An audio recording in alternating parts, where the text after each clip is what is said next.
बताया जा रहा है ये अमेरिका से आया विमान इजराइल में लैंड हुआ है। इसमें हथियार गोला बारूद हैं जो इजराइल की मदद के लिए अमेरिका ने भेजे। तो अमेरिका इजराइल की मदद कर रहा है हथियारों से, और पुतिन और जिनपिंग कह चुके हैं अमेरिका ने अगर मदद की, अमेरिका वॉर में आया तो वो भी वॉर में उतर आएंगे। अगली तस्वीर देखिए। खबर यह मिल रही है कि चीन का कार्गो विमान भी ईरान पहुंच गया है, यानी चीन मदद कर रहा है ईरान की। दावा ऐसा किया जा रहा है एक कार्गो विमान जो रडार के पकड़ में नहीं आया है, इस तरह से भेजा गया है और वहां जाकर चीन ने ईरान को हथियार पहुंचाए हैं।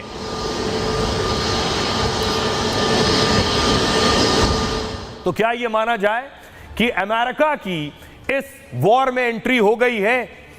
अभी अमेरिका बेशक खुलकर सामने ना आया हो, लेकिन हथियार पहुंचा रहा है। इजराइल ईरान जंग में अमेरिका कूदने को तैयार बैठा है और राष्ट्रपति ट्रंप ने ईरान पर हमले को मंजूरी दे दी है।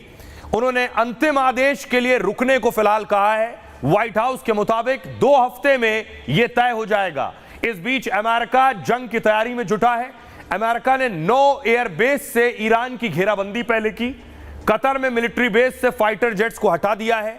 5 जून को यहां 40 मिलिट्री विमान नजर आ रहे थे मिडिल ईस्ट में। 19 जून को सिर्फ 3 विमान दिखाई दे रहे हैं।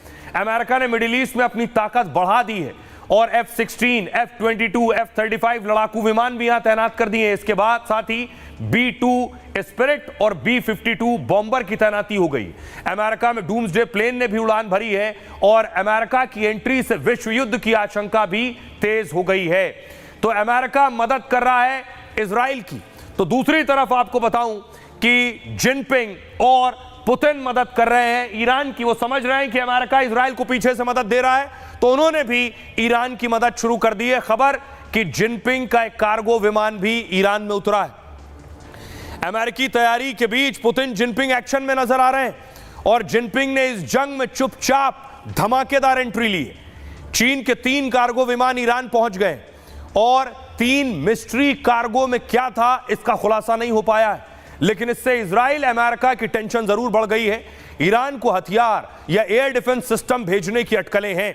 रूस और ईरान दोनों ने इजरायली हमले की निंदा की थी, साथ ही अमेरिका के जंग में उतरने पर भी चेतावनी दी है।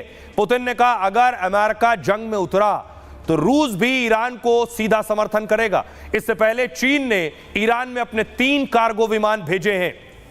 सुनिए जरा अमेरिका क्या कुछ कह रहा है अब तक जो ईरान और इजराइल के बीच जंग चल रही है। I have a message directly from the president. Donald Trump अगले 2 सप्ताह के अंदर ये फैसला लेंगे कि अमेरिका को ईरान पर हमला करना है या नहीं।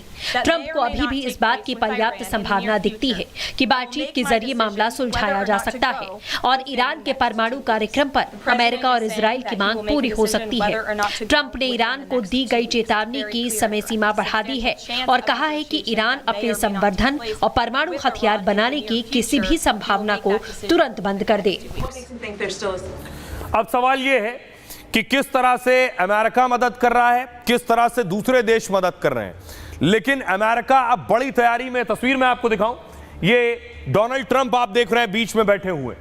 डोनाल्ड ट्रंप तैयारी कर रहे हैं इस जंग में कूदने की। ट्रंप अगले 3 दिन तक बड़ी बड़ी बैठकें करने वाले हैं। ये बैठक ज्यादातर ईरान और इजराइल पर होने जा रही है। देखिए 20 जून यानी आज, अब से लगभग 33 मिनट पहले, आधे घंटे पहले एक बैठक हुई, राष्ट्रीय सुरक्षा परिषद के साथ चर्चा हुई है और सिचुएशन रूम में लगातार 4थे दिन यह मीटिंग हुई है।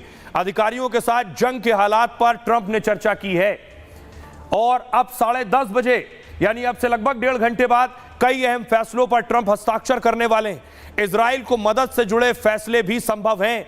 मिडिल ईस्ट में तैनाती बढ़ाने पर भी ट्रंप मुहर लगा सकते हैं। कल सुबह 5 बजे 21 जून को सुबह 5 बजे फंड रेजर कार्यक्रम में शामिल होंगे। अपनी पार्टी के धन जमा करने का अभियान है उनकी। 2026 में अमेरिका में मिड टर्म चुनाव है। उसके बाद 22 तारीख को 3:30 बजे राष्ट्रीय